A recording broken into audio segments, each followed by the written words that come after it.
Get your ghetto ass out of the car before I drag you out myself. Officer Grant Holloway slammed his hand onto Naomi Cross's door frame, rocking the vehicle as his eyes stripped her down to a threat he'd already decided she was. His thumb hovered near his holster, relaxed and practiced, like muscle memory. Naomi's breath caught, but her hands stayed raised, fingers spread, shaking in the open air. "Don't make me work harder for this," he muttered. The order came. A sharp crack split the daylight, and Naomi collapsed onto the pavement as her phone kept recording. The street went silent, while Holloway remained unaware of what would soon be standing outside his door. Before continuing, comment where in the world you are watching from, and make sure to subscribe, because tomorrow's story is one you can't miss. The sun blazed overhead as Naomi Cross guided her silver Accord through the lunch-hour traffic. The elementary school's brick walls were just 10 minutes away, and she still had time to review her afternoon counseling sessions. "I'm telling you, Marisol, that fourth-grade class really opened up during circle time today," Naomi said, her voice carrying through the car's speakers. "Even Tommy shared about his dad's deployment." "That's amazing," Marisol Vega replied, her voice warm with pride. "Those kids trust you so much, Naomi. You have such a gift with them." Naomi smiled, checking her mirrors as she changed lanes. "They just need someone to listen. Speaking of which, did you get those incident reports I left on your desk? The ones about..." Red and blue lights suddenly flashed in her rearview mirror. A police cruiser had slipped behind her, its chrome grille filling her view. "Hold on, Marisol. I'm being pulled over." Naomi kept her voice steady as she signaled and pulled into the Shell station on the corner. The concrete was bright white under the midday sun, and customers pumping gas turned to watch. "Want me to stay on the line?" Marisol asked. "Yes, please." Naomi put the car in park, placing both hands visible on the steering wheel. Her heart beat faster, but her breathing remained controlled. Heavy boots crunched on pavement as Officer Grant Holloway approached her window. His face was already tight with tension, jaw clenched beneath his mirrored sunglasses. "License and registration," he barked before she could speak. "Step out of the vehicle." "Officer, my name is Naomi Cross. I work as a counselor at..." "I said, step out." His voice cracked like a whip. Naomi kept her movements slow and deliberate as she unbuckled her seatbelt. "I'm reaching for my purse now, sir." "Out! Now!" Holloway yanked the door open, grabbing her arm. "Officer, please! I'm complying." The purse slipped from her grasp as he dragged her from the car. Her phone clattered to the pavement, Marisol's voice still carrying through the speaker. "Naomi, what's happening?" Across the street, a yellow school bus had stopped at the red light. Young faces pressed against the windows, eyes wide and uncertain. Naomi saw them watching and fought to stay calm. "Sir, I'm a school counselor. Those are my students." "Hands where I can see them," Holloway shouted, though her palms were already raised. "Stop resisting." "I'm not resisting," Naomi said firmly, even as his grip bruised her arm. "My name is Naomi Cross. I work at..." Holloway shoved her shoulder hard, spinning her toward the cruiser. "I said stop resisting." "Officer, please, listen." Naomi stumbled as her heel caught the curb. She windmilled backward, trying to catch her balance. Holloway's face contorted. The morning sun caught his badge as his hand moved to his weapon. Time seemed to slow as Naomi saw the fear in his eyes transform into something darker, a rage that had been waiting for an excuse. The first shot cracked across the gas station lot. The second and third followed in rapid succession, drowning out the screams that erupted from witnesses. The school bus driver laid on his horn as children began to cry. Naomi fell. The concrete was hot against her cheek. Her vision swam, the world tilting sideways as panicked footsteps scattered in all directions.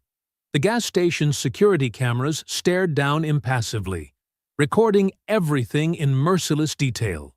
Through the ringing in her ears, she could hear Marisol screaming her name through the fallen phone. The screen lit up with an incoming call. Elias's smiling photo appearing as it rang and rang. The sun continued to pour down, harsh and unforgiving, as Naomi lay motionless on the blood-stained pavement. Her outstretched hand cast no shadow in the blinding light of high noon. Around her, chaos erupted. A woman filming with her phone sobbed openly. The gas station attendant rushed out, first aid kit in hand, but stopped short at Holloway's raised palm. The school bus finally turned the corner, carrying away dozens of traumatized young witnesses. "Stay back! Everyone stay back!" Holloway's voice cracked as he kept his weapon drawn, though Naomi hadn't moved since the shots.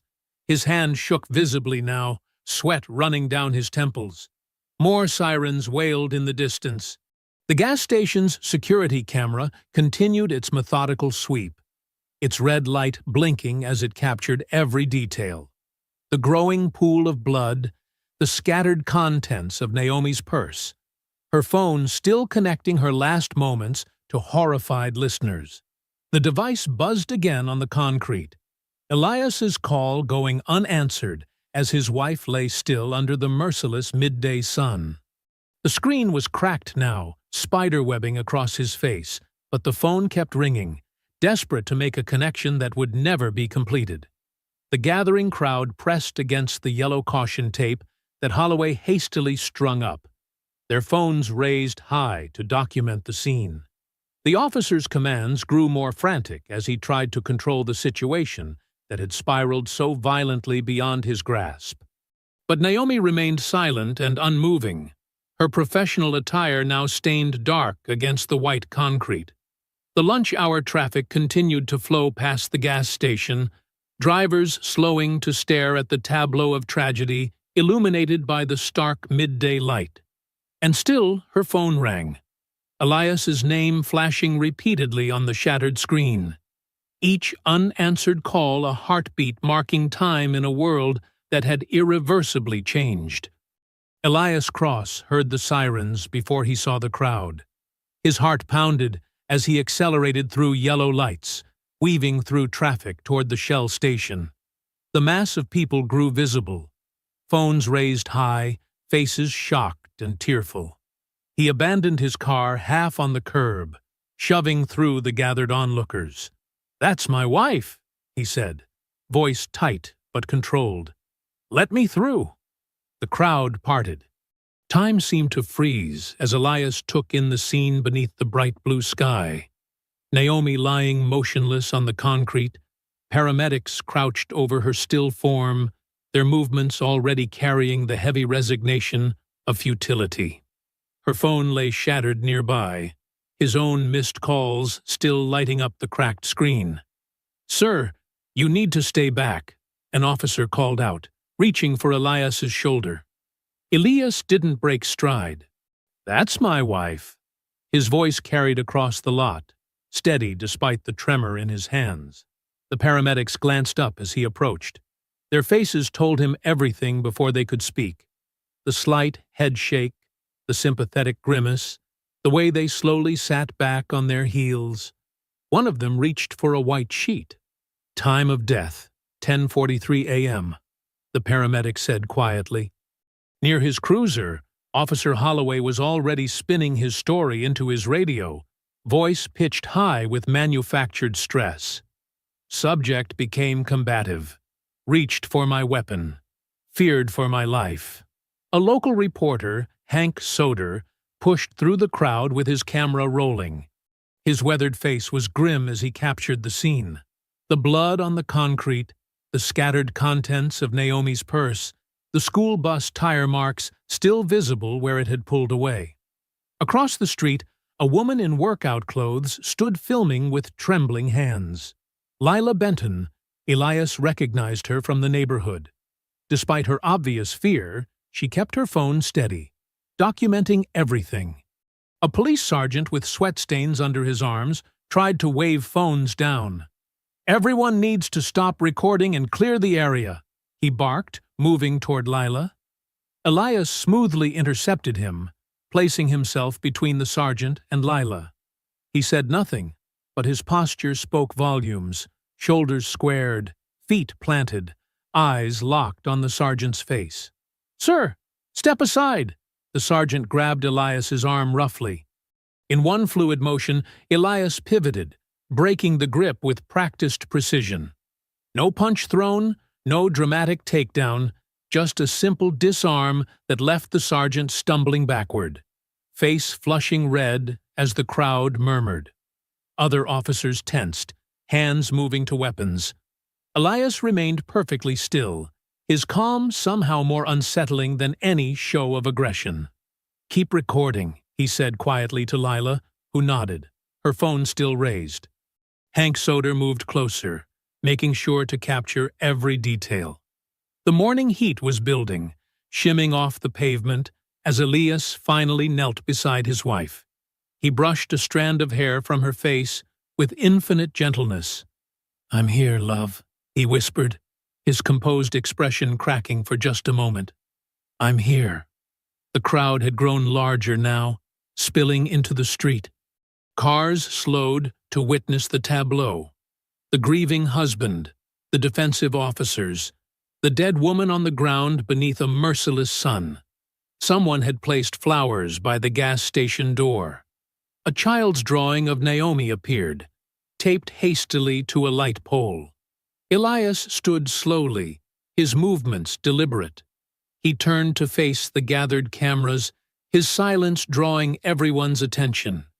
Officer Holloway had stopped mid-sentence in his radio call, watching with poorly concealed unease. The morning breeze carried distant traffic sounds and the soft sobs of witnesses. A plane passed overhead, its shadow briefly darkening the scene before the harsh sunlight returned in full force. When Elias finally spoke, his voice was clear and measured, carrying across the hushed crowd. "Tomorrow morning, this will be handled." The cameras kept rolling as he stood there, framed by the blue sky and the growing line of police vehicles. Behind him, paramedics finally covered Naomi with a white sheet, but not before Hank Soder captured one final shot of her face. Peaceful despite everything, still wearing the gentle expression that had made her such a beloved figure at the elementary school. Lila Benton's hands had stopped shaking as she continued to film. Other neighbors had joined her, forming a wall of witnesses with phones raised like shields against injustice. They captured every detail. The way Holloway couldn't meet anyone's eyes, the nervous shuffling of the other officers, the quiet dignity in Elias's stance. The gas station's security cameras whirred overhead, their unblinking lenses recording from multiple angles. News vans began arriving, reporters speaking urgently into microphones as they gestured at the growing memorial by the entrance. Through it all, Elias remained motionless, his shadow stretching across the concrete where his wife lay. The morning sun continued its climb toward noon, harsh and revealing, leaving no darkness for lies to hide in. Chief Dana Klein stood at the podium, her navy suit pressed and badge gleaming under the harsh fluorescent lights of City Hall's press room. Camera flashes punctuated the tense atmosphere as reporters jostled for position. In the front row, Elias Cross sat perfectly still, his presence drawing nervous glances from city officials. "At approximately 10:17 a.m. yesterday," Klein began, her voice practiced and controlled, "an incident occurred during a routine traffic stop resulting in the death of Naomi Cross. Officer Grant Holloway has been placed on administrative leave, pending a full investigation." Hank Soder's hand shot up immediately. "Chief Klein, multiple witnesses recorded Officer Holloway escalating the situation. Why hasn't he been charged?" Klein's jaw tightened. "This is a complex incident that requires careful review. We're gathering all available evidence, and—" "The evidence is already public," Soder interrupted, holding up his phone. "I have footage from 3 different angles showing an unarmed school counselor being shot in broad daylight." "Mr. Soder," Klein's voice hardened, "we understand the community's concerns, but we must follow proper procedures. From her position against the wall, Adia Renee Vargas shifted uncomfortably. She'd seen this dance before. The careful choice of words, the emphasis on procedure over justice, the slow burial of truth under bureaucratic quicksand. Her fingers tapped against her leather portfolio, mind already racing through the familiar pattern. "What about the children on the school bus?" another reporter called out. "Have their statements been taken?" "We're not discussing witness statements at this time," Klein deflected. "What I can say is that Officer Holloway has served this department for 15 years with distinction." Elias's expression didn't change, but his knuckles whitened where they gripped his knees. Around him, the press room grew louder, questions overlapping. Was Officer Holloway wearing a body camera? Why was Mrs. Cross pulled over in the first place? Are there previous complaints against this officer? Through the room's windows, sunlight caught the edges of protest signs gathering in the plaza below. Justice for Naomi competed with Black Lives Matter and No More Killer Cops as the crowd continued to grow. Klein raised her hands. "We'll have another briefing when more information becomes available. Thank you for your time." As reporters shouted follow-up questions, Elias stood smoothly and walked out. In the courthouse plaza, he found Marisol Vega waiting, her eyes red-rimmed but determined. She clutched her phone like a lifeline. "Mr. Cross," she said, voice barely steady. "I have something you need to hear." They found a quiet corner near the plaza's central fountain. Water sparkled in the midday sun as Marisol pulled up the audio file. "I was still on the call when—" She swallowed hard. "When everything happened. The phone didn't disconnect right away." She pressed play. Naomi's calm voice came through first. "Officer, I'm keeping my hands visible. I'm a school counselor at—" "Out of the vehicle, now!" Holloway's voice cracked with aggression. "I'm complying, sir. I'm moving slowly." A sudden commotion, the sound of a body being shoved. "I said now!" "Please, my hands are up." "Stop resisting!" "I'm not resist." 3 shots rang out, followed by screams and chaos. Marisol's hands shook as she stopped the recording. "She wasn't. She never—" She couldn't finish. "Thank you," Elias said quietly. "Can you send that to me?" She nodded, wiping her eyes. "I already gave a copy to that reporter, Hank Soder, and I uploaded it to—" "Good." Elias cut her off gently. "The more copies out there, the better." He pulled out his phone, fingers moving with purpose. A single text. Lieutenant Malik read. Then he turned to Marisol. "You should go home. Take care of yourself. What happens next? You don't need to see it." The drive home felt surreal. Suburban streets rolled past, children playing in yards, mail carriers making their rounds, normal life continuing while his had shattered. Elias parked in his driveway, staring at Naomi's car still sitting where she'd left it yesterday morning. Inside, her presence was everywhere.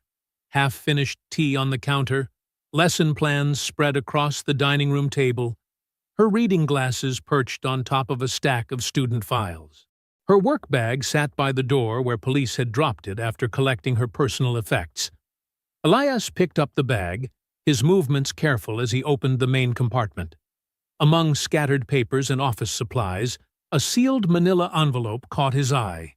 Written in Naomi's neat handwriting, "If anything happens, do not trust City Hall." His hands were steady as he broke the seal.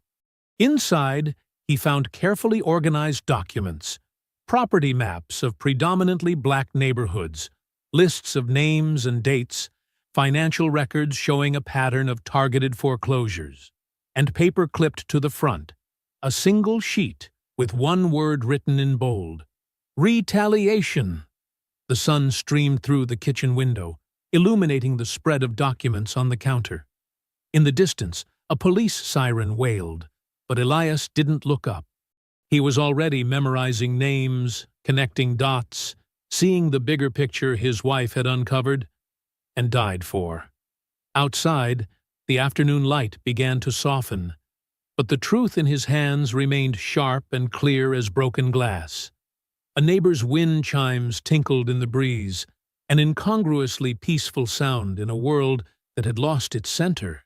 Elias continued reading, his shadow falling across page after page of evidence that would soon shatter more than just his own life. Sunlight flooded Veterans Memorial Park at 2 p.m., casting short shadows beneath the oak trees lining the main path.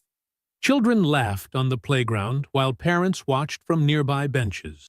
Joggers circled the walking track, and a youth baseball team practiced in the distance. Elias Cross sat at a wooden picnic table, his back straight, hands folded on top of Naomi's manila envelope. 3 men approached from different directions, casual clothes, relaxed postures, but moving with unmistakable purpose. Lieutenant Malik Red reached him first, wearing jeans and a plain blue polo shirt that did nothing to hide his military bearing. "Mr. Cross," Malik said quietly, extending his hand. Elias stood, greeting him with a firm handshake. "Thank you for coming, Lieutenant." The other 2 men, Marcus Thompson and David Rivera, positioned themselves naturally at adjacent tables, appearing to enjoy the afternoon while maintaining clear sightlines across the park. "Let's sit," Malik suggested, his voice low and steady. "Tell me what you found." Elias opened the envelope, spreading documents across the sun-warmed wood. Property maps formed a pattern across predominantly black neighborhoods, with red circles marking homes already seized and yellow highlighting upcoming targets. "Naomi discovered this while counseling students," Elias explained, pointing to specific addresses. "Kids suddenly moving, families losing generations-old homes to mysterious code violations or tax disputes. She started connecting dots." Malik studied the maps, his expression hardening. "Pressure tactics, create violations, force sales below market, flip the properties through shell companies." He touched one of the red circles. "I know this block. 3 families gone in 2 months. Accidents and arrests until they sold." "She was building a case," Elias continued, sliding over a list of names and dates. "City officials, shell company directors, officers involved in targeted arrests. She had a meeting scheduled next week with federal housing authorities." "Which is why they couldn't let her make it," Malik finished, jaw tight. A frisbee sailed past their table. A golden retriever bounded after it, followed by laughing children.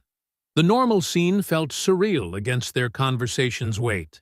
"Holloway wasn't scared during that stop," Elias said, his controlled tone masking fury. "He was cleaning up loose ends, making sure she couldn't testify." Malik nodded slowly, scanning the documents again. "What's your play?" "Not vengeance," Elias replied. "Containment. We put Holloway under constant observation, legal observation, from public spaces. No shadows, no threats, just unmistakable presence in broad daylight. He can't run, can't destroy evidence, can't disappear quietly while the system protects him." "They'll fight back," Malik warned. "Not directly at first. They'll send provocateurs, try to trigger a response they can use to justify force. 1 punch thrown, 1 weapon spotted. That's all they need to turn it into a bloodbath. Which is why we need absolute discipline," Elias said. "No first strikes, no hidden weapons, no masks or tactical gear, just positioning and presence." Malik gestured to Thompson and Rivera, who smoothly joined them at the table. "Show me what you're thinking." For the next 2 hours, they built their plan in plain sight. Malik sketched layout diagrams while Thompson, a former urban warfare specialist, identified key control points. Rivera, who'd run protective operations in civilian zones, mapped camera angles and witness positions. "We'll need 4-person teams here, here, and here," Malik indicated, marking intersection points. "Public sidewalks only," maintaining clear foot traffic paths. 3 observation posts with rotating positions so no one stands too long. Local news vans will set up on the north side, Rivera added. We position our most visible teams in their sight lines. Let them document everything. Live stream protocols, Thompson suggested. Multiple feeds, different platforms. If something happens, it happens in front of everyone. A teenager practicing skateboard tricks rolled past their table. A mom pushed a stroller along the path. The afternoon continued its peaceful rhythm as they planned their daylight siege. What about when night falls? Rivera asked. We don't need night, Elias replied. Everything happens in full sun. The darkness belongs to them. We take the day. Malik studied the final diagram. 30 operators minimum. 3 shifts, 10 per team. I can have them here by dawn. He looked at Elias. You understand there's no going back from this?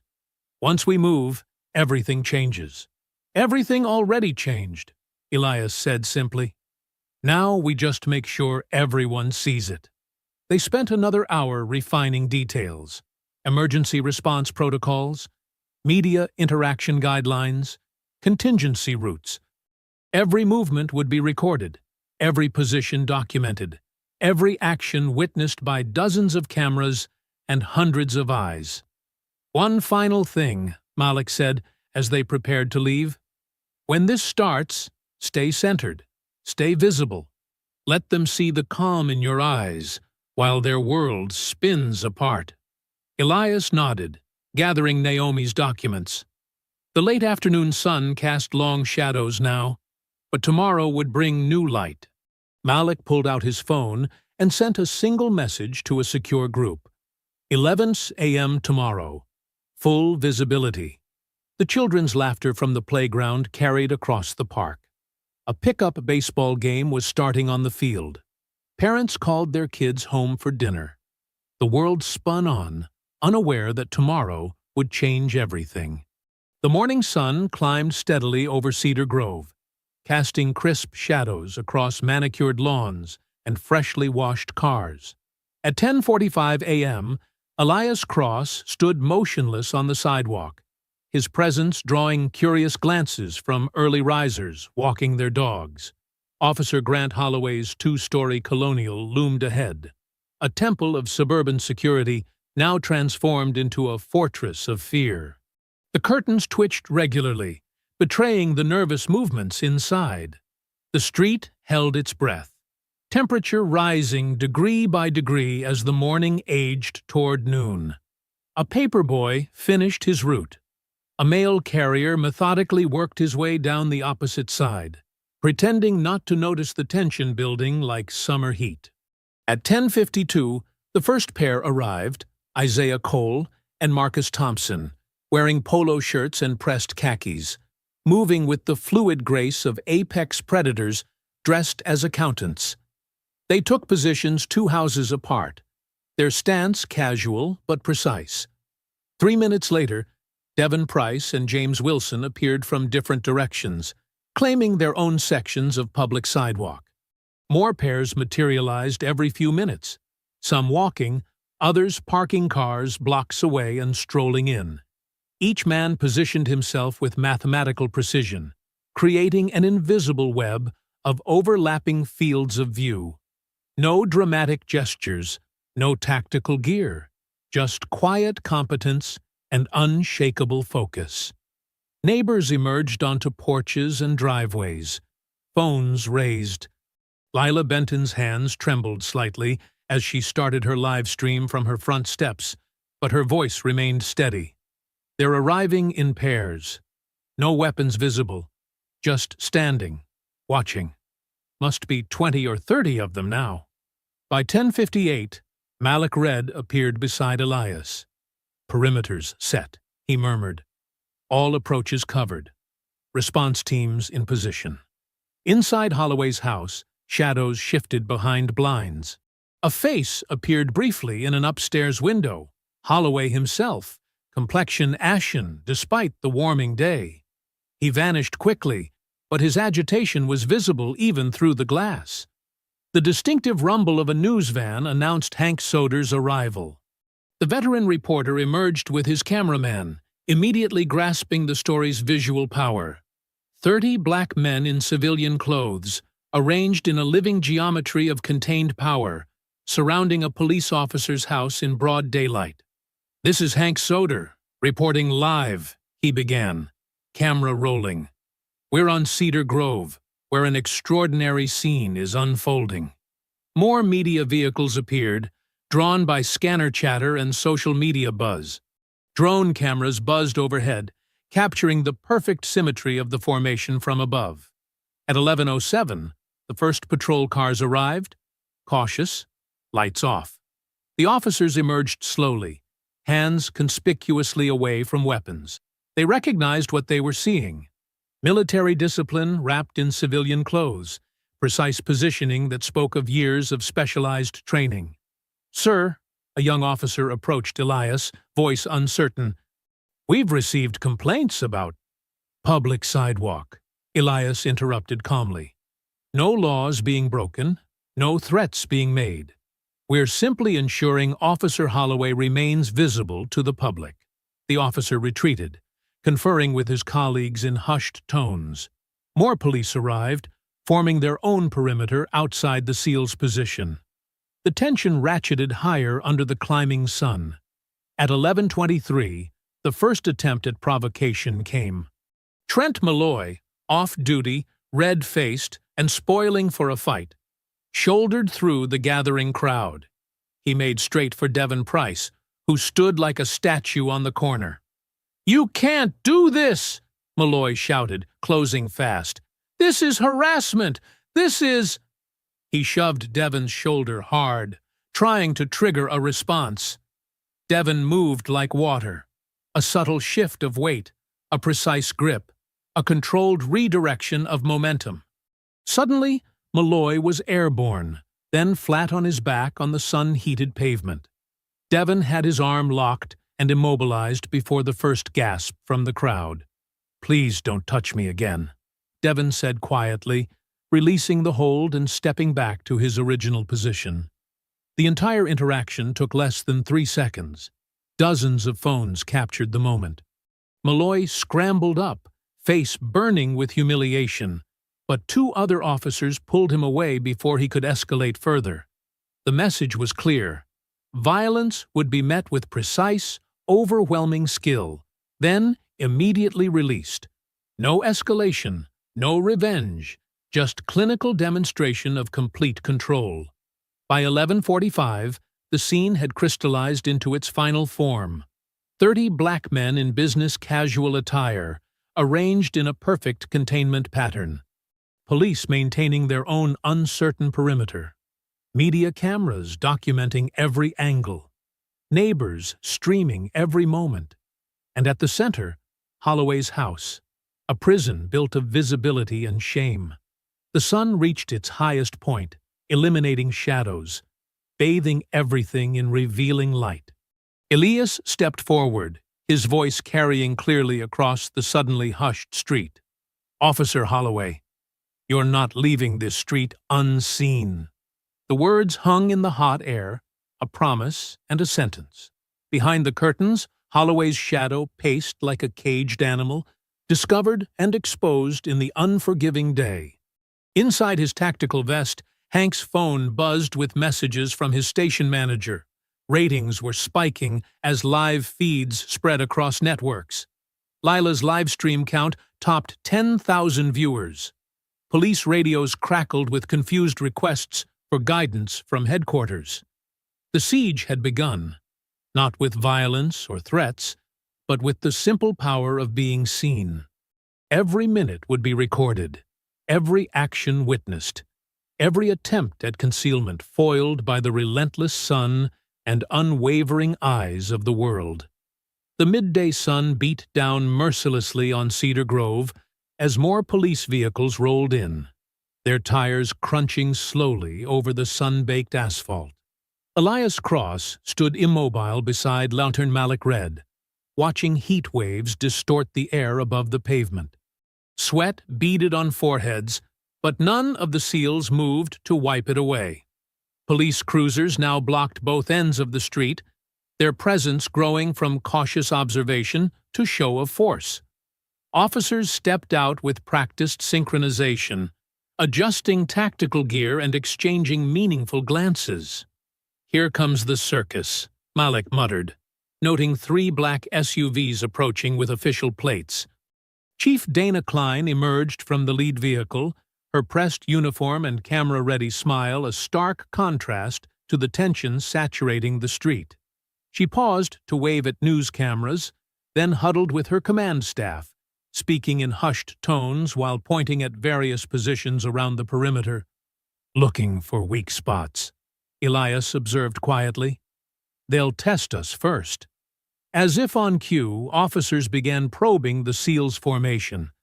They moved in pairs, shoulders brushing past the stationed men, muttering under their breath. "Better watch your back, hero," one whispered to Isaiah Cole, bumping him harder than necessary. Isaiah didn't flinch. His eyes remained fixed ahead, posture relaxed but ready. "You boys picked the wrong neighborhood," another officer growled, stepping deliberately into Devon Price's personal space. Devon shifted his weight almost imperceptibly, preparing for anything while maintaining his disciplined non-engagement. Behind his window blinds, Officer Holloway's silhouette paced back and forth, his phone pressed to his ear, gesturing animatedly as he made call after call. His confidence was visible even through the glass, the smug assurance of a man certain the system would protect him. "Mr. Cross." The voice came low and urgent from behind. ADA Renee Vargas approached carefully, trying to appear casual despite her obvious concern. Her business suit looked out of place among the tactical gear and polo shirts. "We need to talk." Elias turned slightly, acknowledging her presence while maintaining his view of the scene. "Here to shut us down, Ms. Vargas?" "I'm here to warn you," she murmured, keeping her voice below the growing crowd noise. "They're preparing to classify your group as an armed civilian threat. The paperwork's already moving.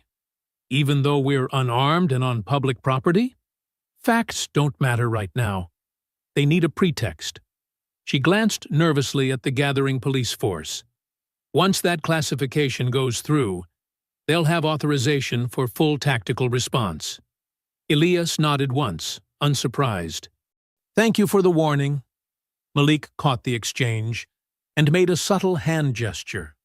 Around the perimeter, the SEALs adjusted their stance, shifting from parade rest to a looser, more prepared posture. To untrained eyes, nothing had changed. But now every man was positioned to react instantly if needed. The crowd lining the streets had doubled in the last hour. Teenagers perched in trees with phones raised high. Parents held children back on porches. News vans clogged the adjacent blocks, their satellite dishes reaching skyward like metal flowers searching for sun. Above it all, camera drones buzzed in holding patterns, documenting every movement. The air felt electric, charged with competing frequencies, police radios crackling with coded messages, news reporters doing live stand-ups, social media streams broadcasting every angle. The heat only added to the tension, turning the peaceful suburban street into a pressure cooker of competing forces. Chief Klein's smile had hardened as she received updates through her earpiece. Her commands became sharper, more urgent. Officers began donning riot gear, the sound of Velcro and clicking plastic adding to the growing symphony of confrontation. "They're choosing force," Malik observed quietly. "They always do," Elias replied. "It's easier than truth." More vehicles arrived, larger ones with tinted windows and reinforced bumpers. SWAT team members emerged, checking weapons and adjusting body armor. The message was clear: submit or be subdued. The crowd sensed the shift. Phones rose higher, live streams multiplied. Hank Soder's voice carried across the murmurs. Police appear to be escalating their presence, though the protesters remain completely non-violent. Through it all, the SEALs maintained their positions. No weapons, no threats, no aggression, just unwavering presence and precise positioning. Their discipline seemed to magnify the increasingly aggressive police response, making it look more like panic than power. Lila Benton's live stream captured a police commander asking, "Sir, are you sure about this? They haven't done anything illegal." "Follow orders," came the curt response. The temperature peaked as noon approached. Heat rippled off car hoods and tactical vehicles. Sweat darkened uniforms and civilian clothes alike. The atmosphere grew thick with anticipation, like the moment before a thunderstorm breaks. A police captain emerged from conference with Chief Klein. His face was set with grim determination as he surveyed the scene one final time. Behind him, riot units began moving into formation, shields locked, batons ready. The captain raised his hand, held it for a moment in the shimmering air, then gave a single, sharp nod. The riot units began to advance. The wall of riot shields advanced in lockstep, blue uniforms pressing forward beneath the merciless sun. "Disperse immediately!" one officer shouted. "Stay where you are!" yelled another. "On the ground!" screamed a third. The contradicting orders echoed across Cedar Grove, creating a deliberate cacophony of confusion.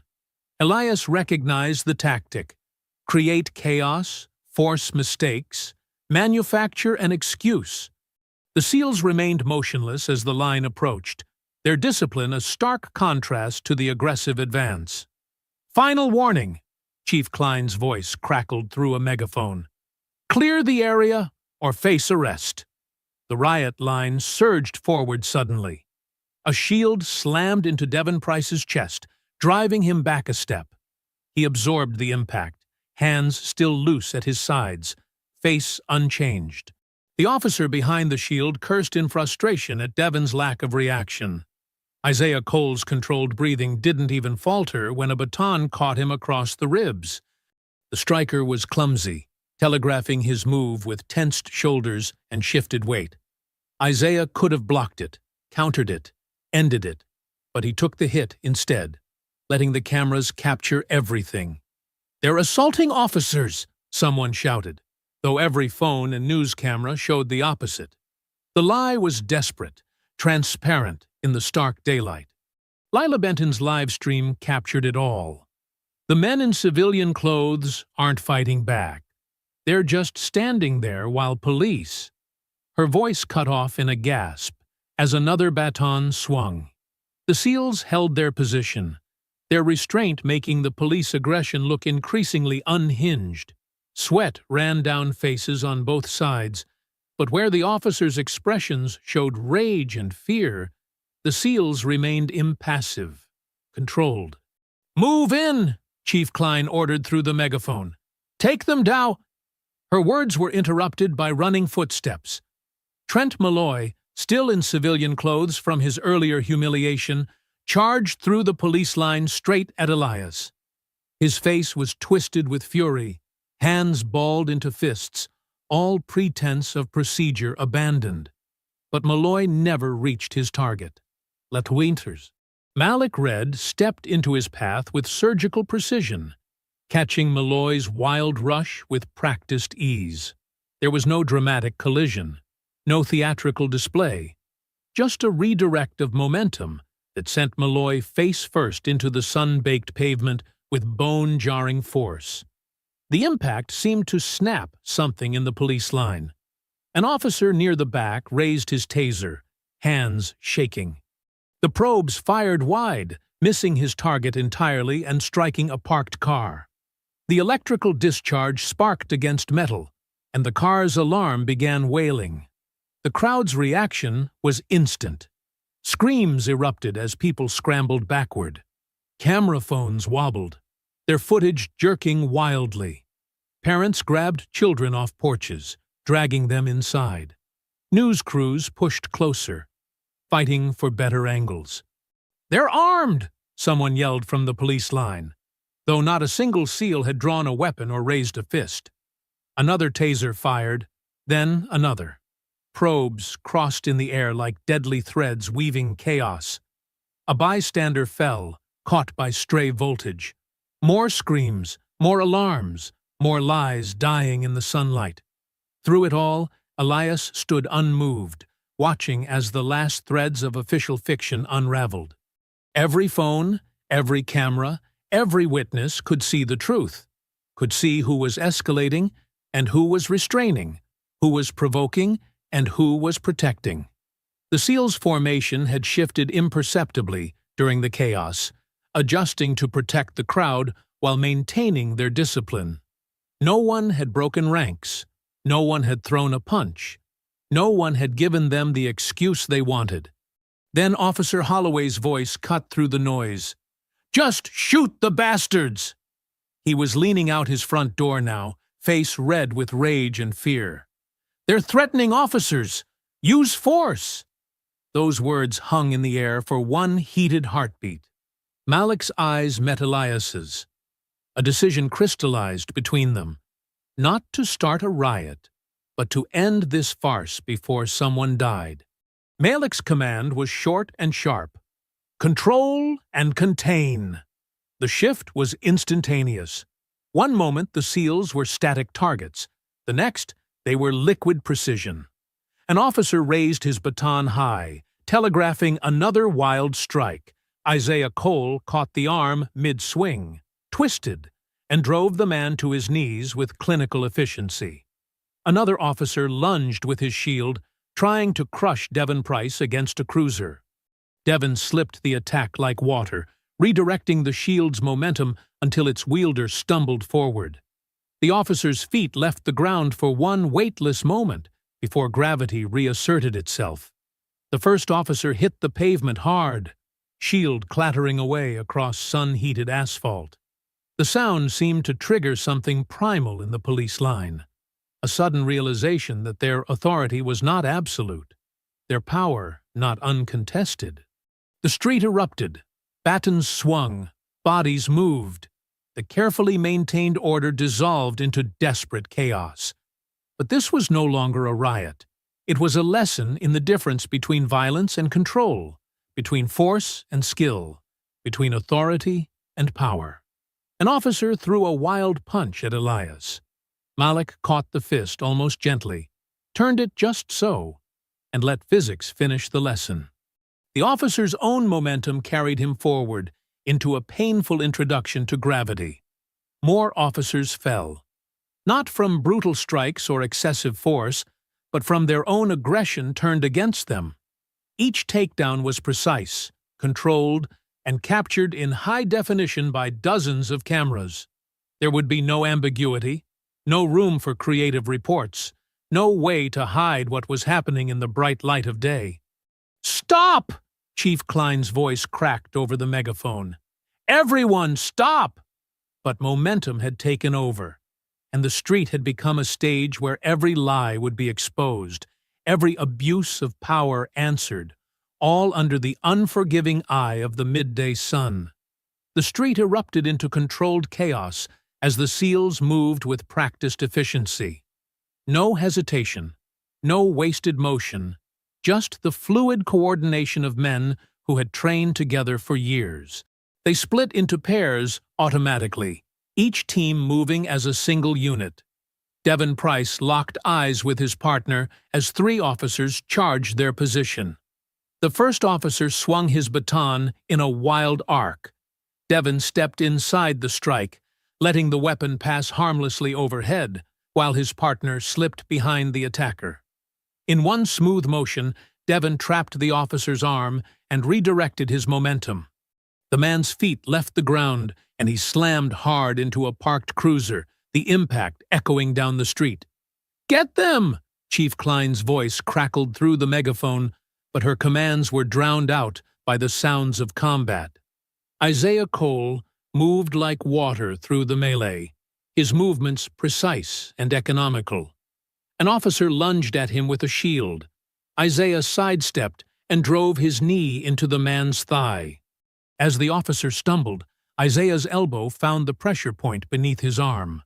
The shield clattered to the ground. Before it settled, two more officers rushed him from different angles. Isaiah didn't break stride. He pivoted, using the first attacker's momentum to send him sprawling into the second. As the third officer reached for his taser, Isaiah swept his legs out from under him.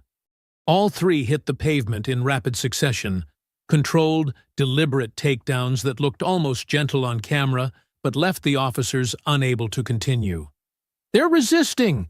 someone shouted, though the footage streaming live told a different story. Every phone captured the truth, trained professionals responding to aggression with measured control. The police line fractured as more officers fell. Their formation, built on intimidation rather than skill, couldn't maintain cohesion against opponents who understood the mechanics of real combat. Batons were caught mid-swing, twisted away, and tossed aside. Shields became hindrances rather than protection, as their wielders were guided into cars, trees, and light poles. A K-9 unit pushed forward through the chaos, the handler shouting commands as his German shepherd strained at the leash. "L'attente." Malik Red turned to face them, his expression calm. The handler released the dog with a sharp command, but Malik was already moving. He sidestepped the initial lunge, caught the trailing leash, and used it to control both animal and handler. The dog, responding to the confident authority in Malik's posture, backed down immediately. The handler found himself tangled in his own equipment, disarmed by his training tool. "Stand down!" Malik's voice cut through the noise. "No one needs to get hurt." But the police were beyond listening. Another wave pushed forward, desperately trying to regain control of a situation that had slipped beyond their understanding. They were used to force establishing authority. But here, force was being answered with expertise, aggression with technique. Devon Price intercepted an officer attempting to flank their position. The man telegraphed his attack with tensed shoulders and shifted weight. Rookie mistakes that spoke of minimal hand-to-hand training. Devon caught the punch easily, turned his hip, and let physics do the work. The officer sailed past him and met the brick mailbox with enough force to crack its mortar. He slumped to the ground, conscious but thoroughly subdued. "Get the cameras back," Chief Klein ordered, finally recognizing the public relations disaster unfolding in high definition. But it was too late. Every moment was being broadcast live, every takedown shared across social media. There would be no spinning this, no creative report writing, no convenient equipment malfunctions. Isaiah Cole demonstrated the gap in training levels as three more officers rushed him. The first reached for his collar. Isaiah trapped the hand and redirected it downward, using the officer's own grip to control his descent. The second threw a wild haymaker that Isaiah slipped easily, guiding the punch's momentum into a painful meeting with the pavement. The third officer managed to land a glancing blow with his baton, but Isaiah absorbed the impact, stepped inside the officer's guard, and executed a textbook hip throw that left the man gasping for air on the sun-heated asphalt. Equipment littered the street, dropped batons, scattered shields, dislodged body cameras. Each piece told its own story of inadequate training meeting superior skill. The SEALs moved through the chaos like sharks through water, efficient and controlled, while the police struggled to maintain any semblance of coordination. Sirens wailed as more units approached, but the damage was done. The myth of overwhelming force had been shattered in broad daylight. Officers who had relied on weapons and numbers found themselves systematically disabled by bare hands and superior technique. Those who had hidden behind badges and authority were being exposed by men who understood real combat. "Regroup! Regroup!" The command echoed as riot police pulled back, trying to reform their lines. They moved uncertainly now, their earlier confidence replaced by a new awareness of their vulnerabilities. Shields were held closer, batons gripped tighter, eyes darting between opponents who had dismantled their entire tactical approach without throwing a single punch. The SEALs maintained their formation, still moving in coordinated pairs, still protecting the crowd of witnesses. They hadn't chased fleeing officers or pressed their advantage. They had simply demonstrated the difference between authority and capability, between force and control. The riot police gathered near their vehicles, shouting commands and trying to reorganize. But the damage was done. The street was littered with the evidence of their failure, and every second was still being broadcast to the world. The riot police regrouped, their line reforming with a wall of shields and raised pepper spray canisters. They advanced with heavy steps, boots scraping against asphalt, confident that superior numbers would finally overwhelm their opponents. The afternoon sun gleamed off their face shields as they moved forward in formation. "Gas them!" an officer shouted. "Push through!" But the SEALs had already adapted. They split into smaller units, using parked cars and concrete barriers as cover. Isaiah Cole pulled 2 civilians behind a pickup truck, just as the first spray arced through the air. The irritant scattered in the breeze, missing its targets entirely. "Keep recording," Elias called to the crowd, his voice steady. "Don't stop filming." Devon Price guided his team between 2 SUVs, creating a narrow corridor that nullified the police shield's effectiveness. When 3 officers tried to push through the gap, they found themselves trapped. Their wide riot shields became liabilities in the tight space. Devon disarmed the first officer with a quick strike to the wrist, while his partner controlled the others with precise joint locks. "They're flanking!" someone shouted from the police line. But there was no flanking to be done. The SEALs had positioned themselves too carefully, using the street's geography against their attackers. Every advance was met with tactical retreats that drew officers into disadvantageous positions. Shields meant nothing when you couldn't swing them. Batons were useless without room to strike. 2 officers spotted Elias directing movements and charged toward him, thinking they'd found a weak point. The first reached for his pepper spray, but Malik Red appeared as if from nowhere. He caught the officer's arm and redirected it upward. The spray released harmlessly into the air, while Malik used the man's momentum to send him sprawling. The second officer swung his baton at Elias's head. Many in the crowd gasped, expecting violence, but Elias moved with fluid precision. He stepped inside the strike, his elbow connecting with the officer's ribs. In the same motion, he trapped the man's arm and pivoted. The officer's feet left the ground. His face met the curb with enough force to crack his face shield. "Jesus Christ," Hank Soder muttered from behind his camera. "They're not even trying to hurt them." He was right. The SEALs could have ended this brutally, but they maintained control. Each takedown was measured, each response proportional. They weren't fighting. They were teaching a lesson about the difference between authority and skill. Police radios crackled with increasingly desperate commands. Officers who had started the confrontation with swagger now moved uncertainly, aware that their usual tactics weren't working. A lieutenant tried to rally his men, pushing them forward with shields raised. "Take them down!" the lieutenant ordered. "Any means necessary! Make the arrests!" Isaiah Cole met the advance head-on. He slipped between 2 shields, hooked his foot behind an officer's knee, and controlled his fall to the ground. As 2 more officers moved to help their colleague, Isaiah used their own shield wall against them. He guided one shield into another, creating a domino effect that sent 4 men stumbling. "Watch the crossfire!" Malik called, as more pepper spray filled the air. But the SEALs were already moving. They flowed around the chemical agents like water around rocks, always maintaining their defensive positions while letting the police exhaust themselves. Years of training had taught them that patience was deadlier than aggression. Devon Price demonstrated this perfectly. When 3 officers rushed him simultaneously, he didn't counterattack. Instead, he redirected each charge, letting their own momentum carry them into painful meetings with vehicle doors and light poles. None of the takedowns looked violent on camera. just smooth transitions from attack to defeat.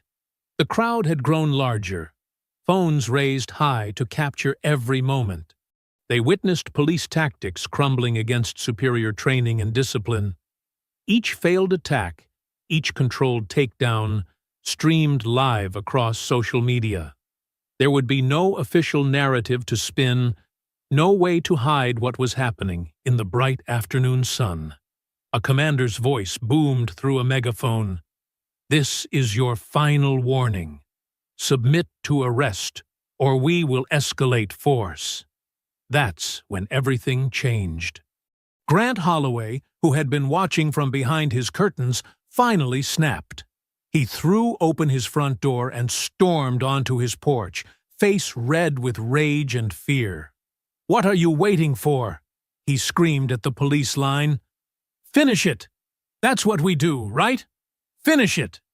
The violence stopped as if someone had hit a pause button. SEALs froze mid-movement, officers halted mid-step. Every camera, every phone, every news lens swiveled toward Holloway's porch. His words hung in the air, heavy with meaning and admission. "That's what we do," he repeated, his voice carrying clearly in the sudden silence. "We finish them." The crowd drew a collective breath. Police radios went quiet. Even the news helicopters seemed to hover more softly. Holloway stood on his porch, authority radiating from his stance, rage twisting his features, and every second was being captured in high definition. All eyes fixed on him, the man who had killed Naomi Cross, now revealing his true nature in the open. His words, his rage, his assumption of authority over life and death. Everything the SEALs had positioned themselves to expose was now walking straight into frame. The silence deepened as cameras zoomed in on Holloway's face. The truth didn't need interpretation. It didn't need explanation. It stood on that porch, shouting orders that revealed exactly who he was and what he believed. Holloway's face shifted from rage to realization.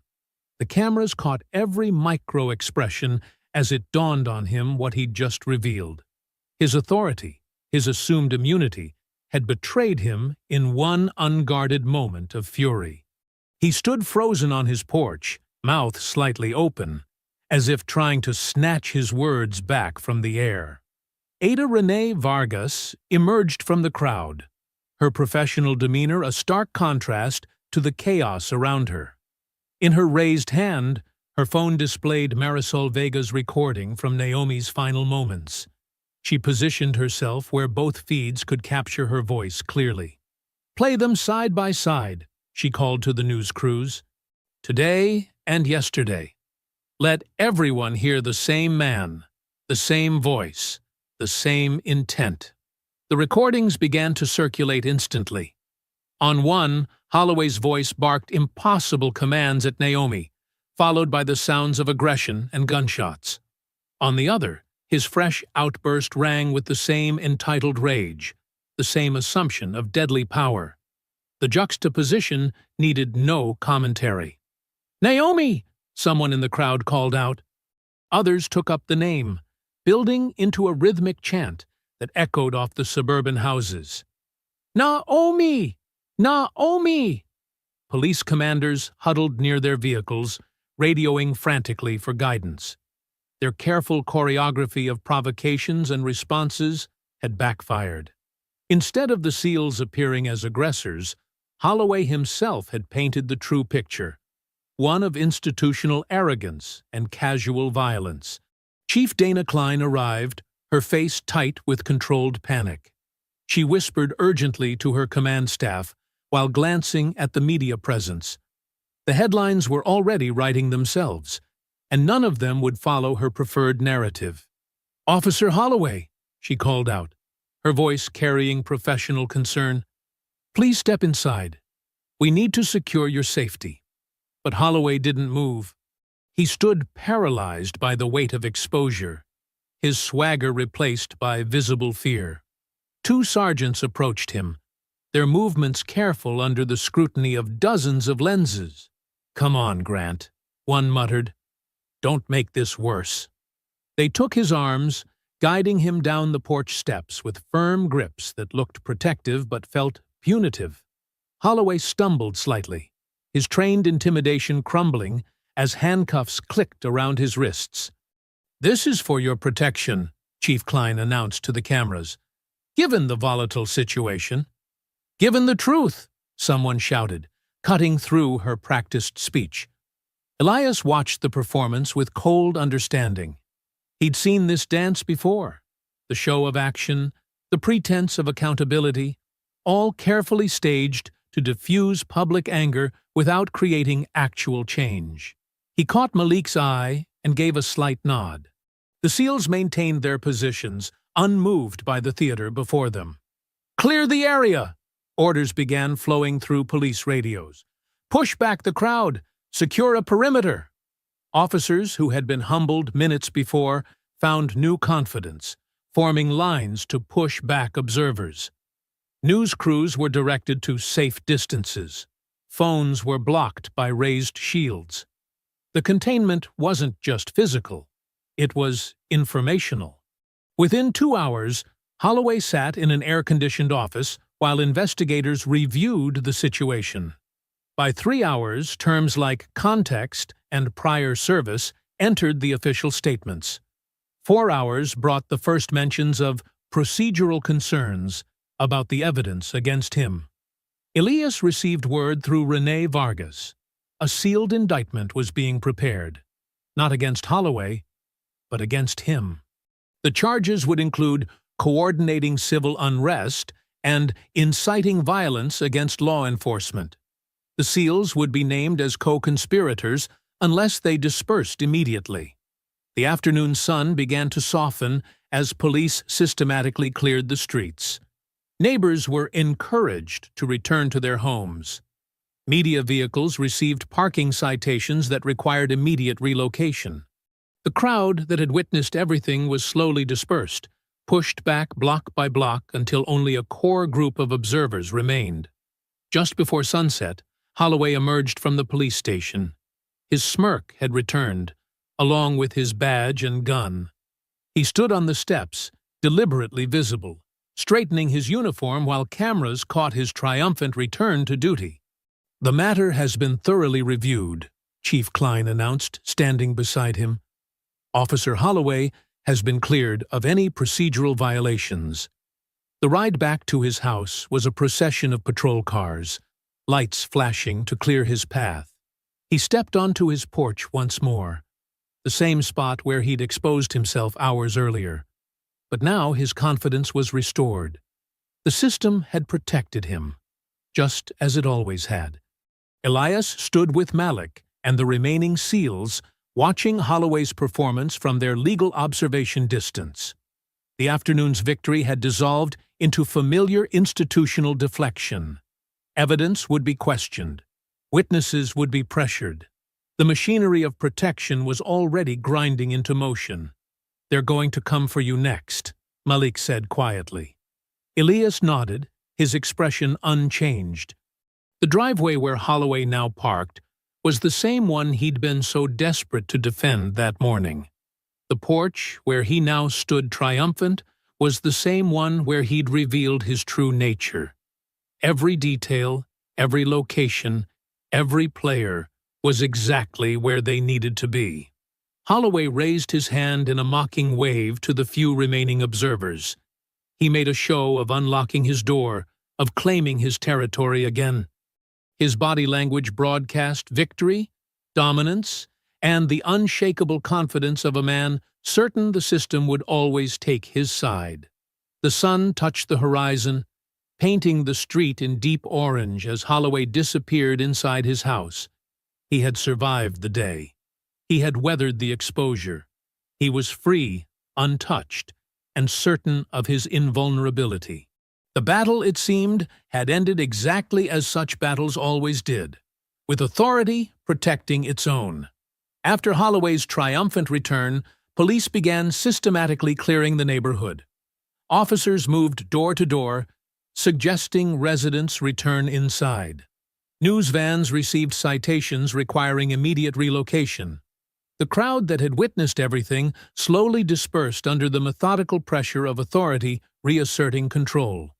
Elias Cross walked away from Holloway's house with deliberate calm.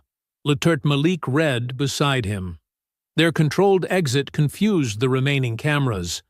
This wasn't the desperate retreat they'd expected from defeated men. Devin Price and Isaiah Cole fell in step behind them, their disciplined posture unchanged despite the day's brutality. Other team members peeled away in pairs, maintaining the appearance of orderly dispersal. "They're watching every move," Malik said quietly as they rounded a corner, "expecting us to run or fight back." "Let them watch," Elias replied. "They're looking for the wrong signals." The team regrouped at the Riverside Community Center, a busy hub of after-school programs and neighborhood meetings. The choice was intentional. No backrooms, no shadows, just open spaces filled with ordinary activity. Parents picked up children from basketball practice, while senior citizens played cards at corner tables. The seals spread out naturally, blending with the flow of community life. In the main hall, Elias unfolded Naomi's laptop on a central table. His fingers moved with practiced precision, navigating through layers of security she'd built, knowing this day might come. Malik leaned in, studying the screen as folders began unlocking. "Naomi built a dead man switch," Elias explained, his voice steady. "Everything she uncovered, property records, banking data, witness statements, all tied to public timestamps and metadata that can't be altered." Devin Price shifted closer, his tactical mind recognizing the strategy. The house confrontation wasn't about Holloway at all. It was about movement, Isaiah Cole added, understanding dawning in his eyes, forcing reactions. Elias nodded. Every time they responded, they left traces, phone signals pinging towers, vehicles logged on traffic cameras, shell companies rushing transfers between accounts. Malik pulled out his phone, comparing notes they'd taken during the operation. "The plate numbers we logged matched these property holdings." He pointed to Naomi's documentation. "Same players, same patterns." A call came through on Elias's secure line. ADA Renee Vargas, her voice tense with controlled urgency.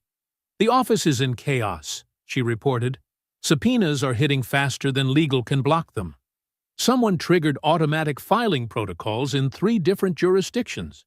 The chief judge is demanding explanations for sealed records nobody knew existed." "Any attempt to stop it?" Elias asked. "They're trying, but the timestamps are already registered. Federal oversight kicks in if they interfere." Renee paused. "This is what she was building, isn't it? A failsafe they couldn't bury." "One last thing to verify," Elias said. "I'll call back." The team worked in focused silence, cross-referencing data points against their morning observations. Isaiah tracked vehicle movements while Devin mapped phone patterns. Malik coordinated with other teams, confirming positions and timestamps. Each piece clicked into place, building an unbreakable chain of evidence. "Timeline's solid," Isaiah reported. "Every movement matches the metadata." "Banking records are synced," Devin added. "Transfer patterns confirm the property scheme." Malik studied the completed framework. "They can't claim confusion or coincidence. The pattern's too clear." Elias opened one final screen, a simple verification prompt. Behind it lay everything Naomi had discovered. The targeted harassment of black homeowners, the coordinated pressure campaigns, the false arrests meant to force property sales. More importantly, it held proof of how her traffic stop connected to all of it. The community center hummed with normal activity around them. Children laughed in the gymnasium.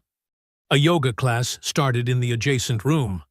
The mundane rhythm of daily life continued, unaware that justice was about to emerge from their midst.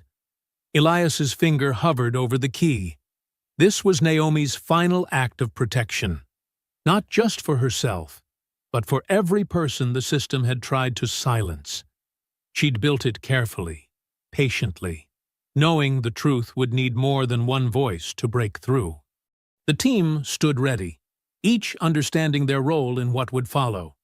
They'd created the pressure that forced their opponents to move carelessly. Now, those desperate actions would become evidence that couldn't be buried or denied. "For Naomi," Elias said quietly, and pressed, "Confirm." Across the city, servers began executing predetermined protocols. Court filing systems activated. Media outlets received encrypted data packages. Oversight committees found urgent flags in their workflows. The machinery of justice Naomi had prepared started turning, powered by the very bureaucracy that had failed her. The afternoon light slanted through the community center windows, painting patterns on the floor as Elias closed the laptop. Outside, children played basketball on sun-warmed concrete. Inside, a system of corruption began cracking under the weight of irrefutable truth. At 12 noon exactly, phones across the city lit up with synchronized alerts. The first wave hit news desks, urgent notifications about court filings and document releases. Within minutes, social media feeds exploded as people began processing the scope of what was emerging. Hank Soder sat in his news van, frantically scrolling through the flood of information pouring onto his screen. His hands shook as he realized what he was seeing. Property records revealed a systematic pattern of harassment targeting black homeowners. Internal emails documented coordinated pressure campaigns. Banking records showed suspicious payments flowing through shell companies tied to police union officials. "Get the camera rolling now," he barked to his crew. "We're going live in 3 minutes." In her living room, Lila Benton watched her own live stream footage from the morning appear on major news sites, now annotated with timestamps and official documentation. Her neighbors' statements had been transformed into formal affidavits, lending legal weight to what they'd witnessed. Her phone buzzed constantly with messages from others in the community, all sharing the same stunned reaction. The most damning evidence emerged in crystal-clear audio. Officer Grant Holloway's own voice, recorded during a private conversation at the police union office. "That counselor thinks she can testify? Let's see how cooperative she feels after a proper traffic stop." The timestamp matched perfectly with the day he killed Naomi. At City Hall, Chief Dana Klein was mid-press conference when the notifications began flooding phones in the room. She faltered mid-sentence as reporters' expressions changed, watching real-time as her authority crumbled. Sweat beaded on her forehead under the harsh camera lights. "Chief, can you comment on these documents showing your signature on false property seizure authorizations?" a reporter called out. These allegations are—" Klein stammered, her practiced deflections failing as more reporters joined in. "What about the audio of Officer Holloway discussing retaliation against Naomi Cross? Did you personally approve the use of riot tactics against peaceful observers this morning?" Klein's face went pale as she scanned her own phone, seeing the extent of exposure. Without finishing her statement, she stepped back from the podium. "I hereby tender my immediate resignation," she managed, before security hustled her away from the barrage of questions. In the federal building downtown, agents moved with urgent purpose. Teams deployed to multiple locations across the city: City Hall, the police union office, various precinct buildings. There was no need for stealth or darkness. They moved in broad daylight, badges visible, warrant documents held high for cameras to capture. Ada Renee Vargas stood in her office, phone pressed to her ear, as she coordinated with federal prosecutors. "The evidence chain is unbreakable," she explained. "Every document has multiple verification sources. We need to move on these indictments immediately." She paused, listening to the response. "Yes, I understand the implications. And yes, I'm requesting protective custody. The people we're about to charge have already demonstrated their willingness to use deadly force against witnesses." On major news networks, Hank Soder delivered breaking coverage from the scene at City Hall. "What we're seeing is unprecedented in scope," he reported, struggling to maintain professional composure. Documents reveal a years-long conspiracy targeting black property owners, using police harassment and false arrests to force sales at depressed prices. The killing of Naomi Cross appears directly linked to her planned testimony about this scheme. The footage from the morning's confrontation played beside him, now overlaid with timing data that proved police had deliberately provoked violence. Each aggressive move by officers matched time-stamped orders from command, revealing a calculated attempt to create justification for arrests. Federal agents have already served warrants at multiple locations, Soder continued. Sources indicate grand jury indictments are being unsealed against several high-ranking officials. The FBI has confirmed their public corruption unit is taking lead on the investigation. At the Riverside Community Center, Elias and his team watched the cascade of revelations on multiple screens. They remained calm, professional. This was the outcome they'd trained for, the justice Naomi had engineered. "Scanner traffic is shifting," Malik reported, listening to his earpiece. "Federal tactical units moving into position." Isaiah Cole checked his phone. First wave of arrests confirmed at City Hall. "They're taking the deputy chief and 3 commanders into custody." "Union lawyers are scrambling," Devin Price added. "They just tried to file emergency injunctions in 3 courts. All denied within minutes." The community center's normal activity continued around them, a physical reminder that justice could emerge from ordinary spaces. The truth didn't require shadows or violence to prevail. Children still played basketball outside. Senior citizens still dealt cards at their regular tables. The mundane rhythm of daily life provided cover for the systematic dismantling of corruption. A new sound cut through the afternoon. Different sirens, different agencies, different authority. Federal vehicles moved with precision through city streets, their lights flashing in the bright sun. Local police units pulled aside, powerless to interfere as higher jurisdiction took control. Online, body camera footage from that morning began surfacing, showing officers receiving orders that directly contradicted their public statements. Radio transmissions proved coordination between Holloway and senior officials immediately after Naomi's killing. Each new piece of evidence reinforced the others, creating an interlocking wall of truth. The federal convoy turned onto Holloway's street, with deliberate purpose, lights flashing against sun-bright windows. There would be no darkness to hide in, no shadows to enable denial. Justice was arriving in full daylight, where everyone could witness its execution. Grant Holloway emerged from his front door with the same smug confidence he'd shown earlier. His swagger lasted exactly 3 steps onto the porch before he registered the unfamiliar vehicles. These weren't city police cruisers with familiar markings. The badges catching sunlight weren't worn by officers he could intimidate or call for favors. "What is this?" he demanded, voice cracking as federal agents moved up his walkway with practiced efficiency. "Grant Holloway," the lead agent announced clearly, holding up credentials. "FBI, we have a federal warrant for your arrest on multiple charges, including civil rights violations, conspiracy, and witness intimidation resulting in death." Holloway's face twisted. "You can't! I have protection. I'm a decorated officer." "Not anymore," the agent replied simply, advancing up the steps. Holloway lunged sideways, trying to duck back inside. 2 agents caught him before he made it through the doorway.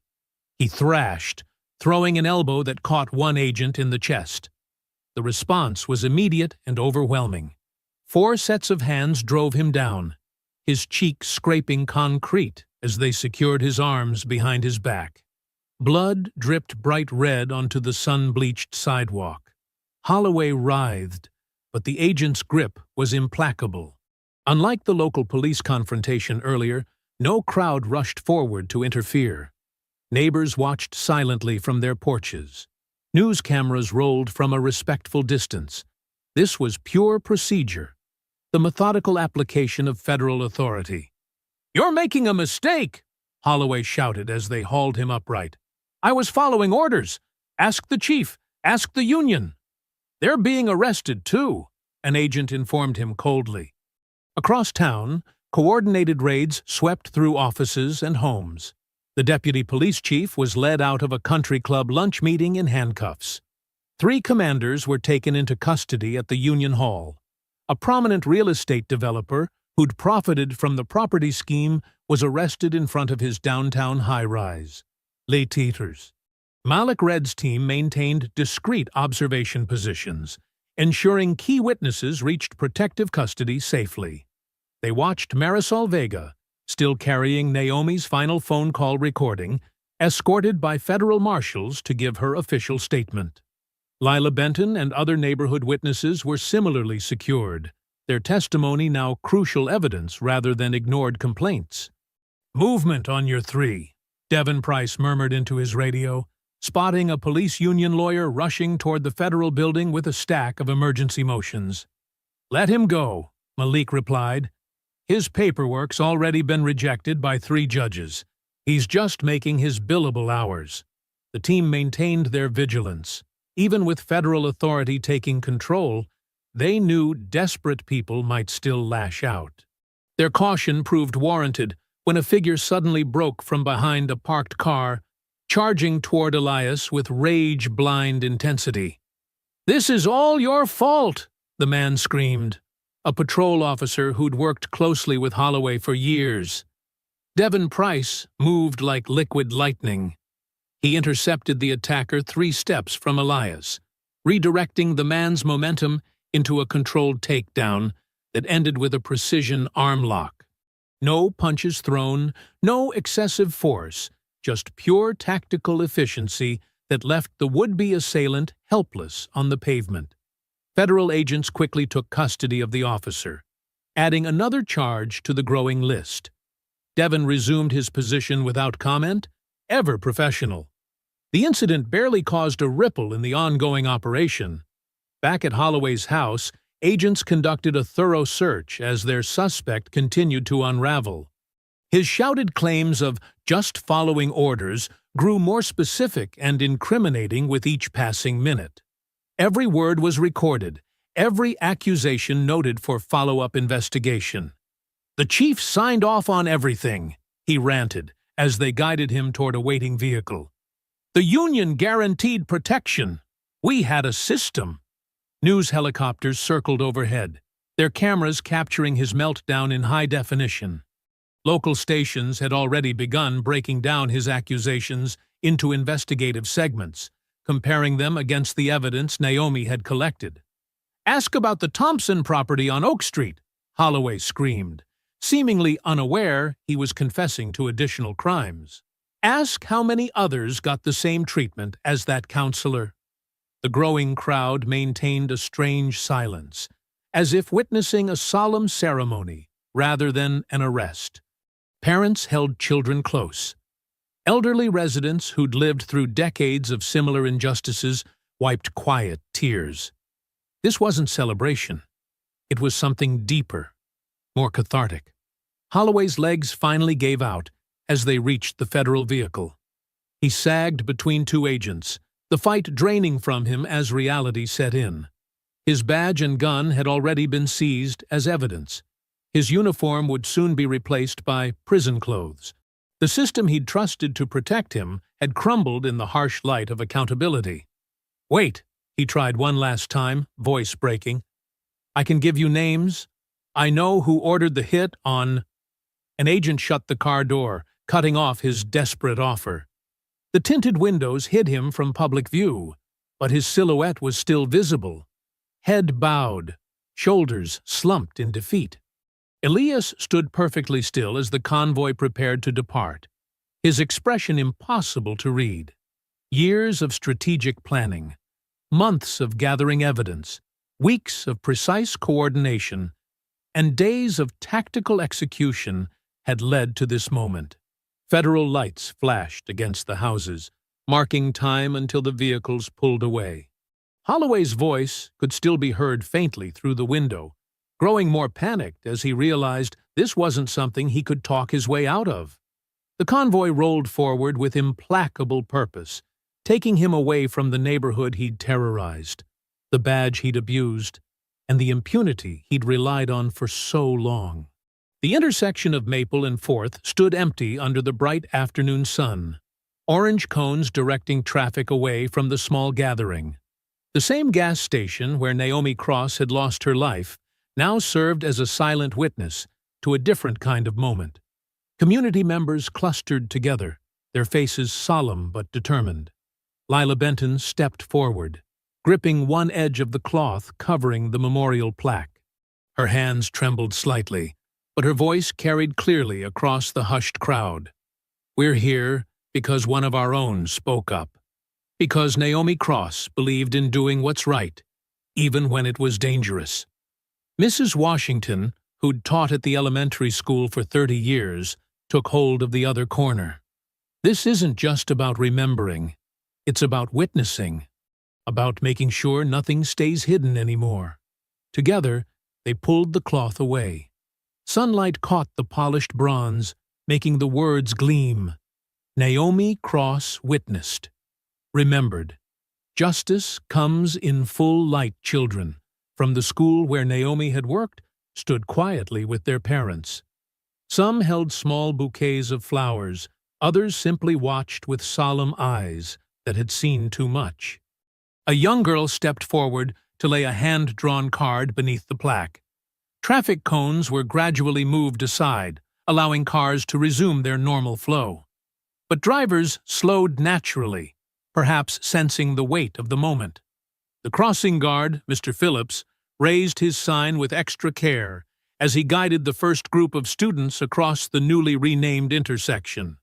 Inside the courthouse downtown, Adia Renee Vargas stood before a bank of microphones, her usual cautious demeanor replaced by firm conviction. The federal investigation has revealed systematic abuse of power spanning multiple departments. Today, I can confirm that all charges against former Officer Holloway and his conspirators will proceed to trial. Additionally, the Department of Justice has implemented immediate oversight of our local law enforcement. She paused, allowing the announcement to settle. This isn't just about one traffic stop gone wrong. This is about years of coordinated intimidation, property theft, and civil rights violations. The evidence Ms. Cross collected, along with witness testimony, has exposed a criminal enterprise operating under the cover of authority. At the community center, Latar Malik Red and his team prepared to disperse. They moved with the same quiet efficiency that had marked their arrival, leaving no trace of their presence beyond the change they'd helped create. Devin Price secured the last of their equipment, while Isaiah Cole confirmed safe passage routes for remaining witnesses. "Mission complete," Malik said simply, exchanging a firm handshake with Elias. No dramatic speeches, no victory celebrations, just the satisfaction of professionals who'd executed their duty with precision. Hank Soder's news van idled nearby, his cameraman setting up for a live interview. The veteran reporter adjusted his tie, then nodded to Elias. "We're on in 3, 2. I'm here with Elias Cross," Soder began, whose wife's death sparked what many are calling a transformation in local law enforcement. "Mr. Cross, now that federal charges have been filed and the property scheme exposed, what comes next?" Elias stood straight, his composure unwavering. "Today, we're announcing the Naomi Cross Community Defense Fund.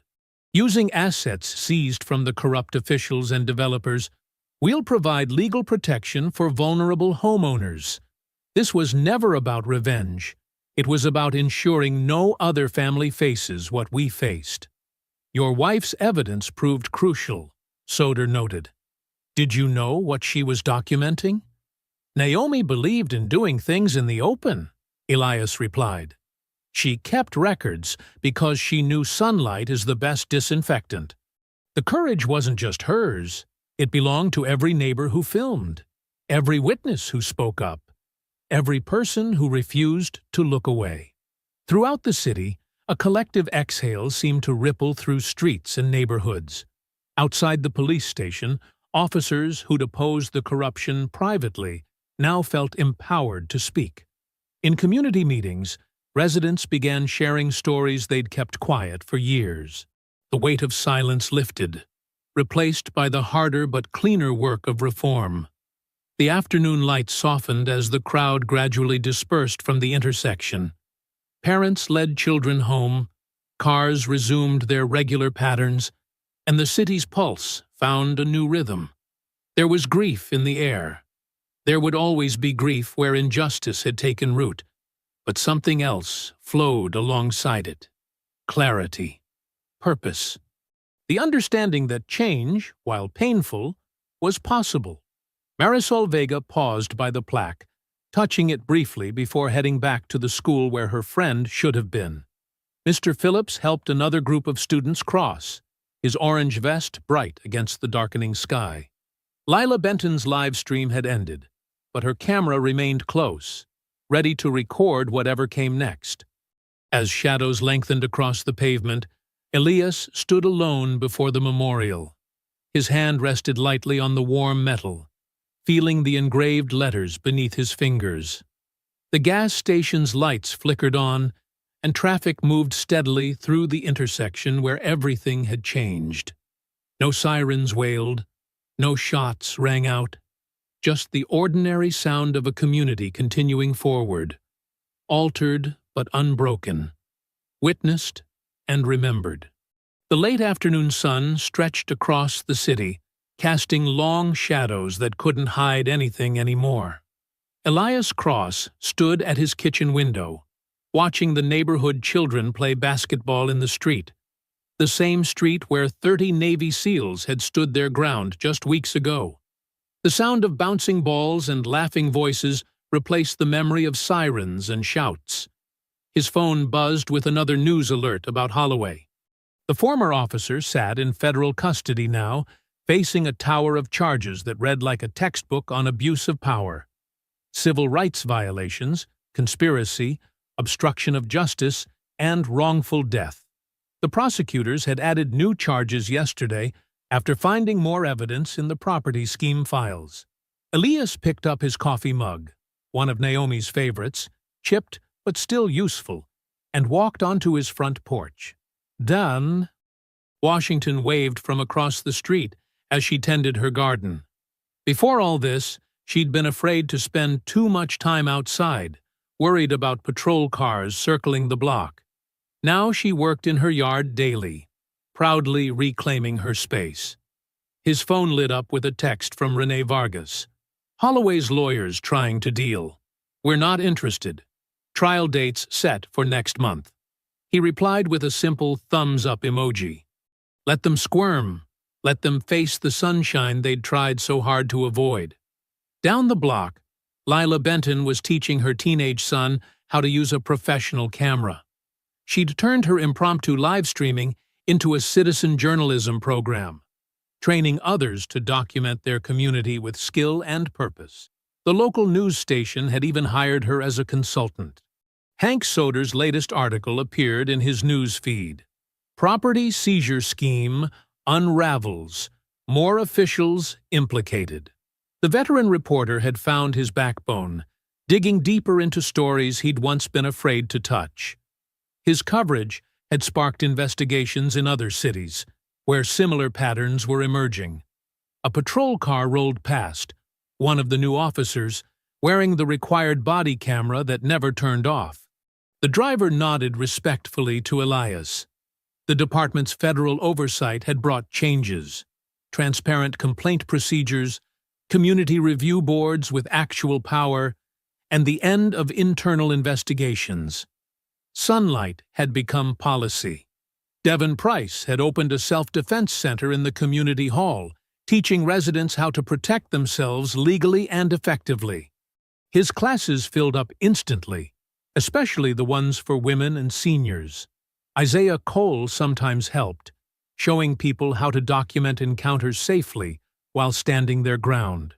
Walking down his front steps, Elias noticed fresh flowers at the base of the oak tree where Naomi used to read during summer afternoons.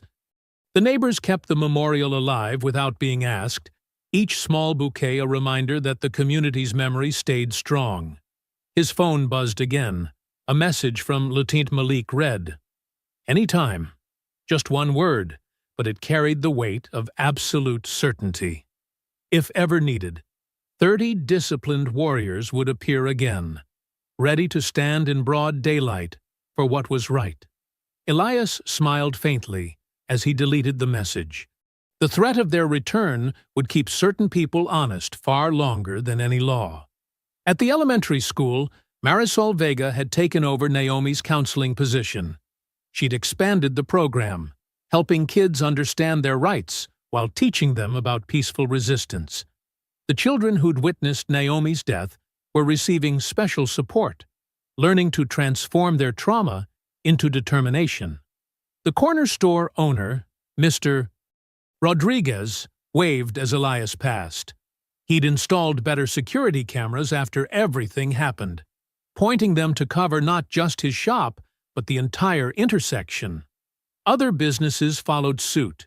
The whole neighborhood had become a web of watching eyes, making sure nothing stayed hidden. A group of elderly residents sat in their usual spot outside the community center, playing chess and keeping track of everything. They'd been the first to spot the pattern of property harassment, but nobody had listened then. Now their observations were treated as valuable intelligence by federal investigators building cases against corrupt officials. The Naomi Cross Community Defense Fund had already helped 3 families fight off predatory developers. Each victory was public, documented, and widely shared. The old system of quiet pressure and midnight threats couldn't survive in the open air. Law firms were lining up to take cases pro bono, recognizing which way the wind was blowing. Court dates loomed on Elias's calendar, highlighted in bold. Unlike the quick private hearings that used to bury police misconduct, these would be public spectacles. Every detail would be examined under the harsh light of federal prosecution. Holloway's lawyers had tried to move the proceedings to a different city, claiming bias. The judge had denied their motion with a single sentence. Justice happens in the community where the crimes occurred. The street where the confrontation had erupted now felt different, reclaimed rather than feared. Children rode bikes past the spot where Devin Price had dropped that first aggressive officer. Neighbors held cookouts where riot police had once formed lines. The pavement remembered, but it no longer threatened. Elias paused at the intersection where it had all started.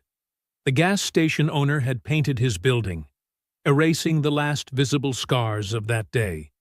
But the memorial plaque still caught the sunlight, its message clear and unapologetic. A mother and child stopped to read it, the woman explaining quietly to her daughter why remembering mattered. The community had absorbed the lesson completely. Silence protected the wrong people. When a new officer was caught harassing teenagers last week, 5 different videos hit social media before his shift even ended. The department suspended him within hours. The system learned quickly when exposed to enough light. The sun continued its descent, stretching shadows across clean streets and quiet yards. But these weren't the shadows that hid corruption. They were simply nature's way of marking time, honest and predictable. Justice, once achieved, had no reason to hide. If you enjoyed the story, leave a like to support my channel and subscribe so that you do not miss out on the next one.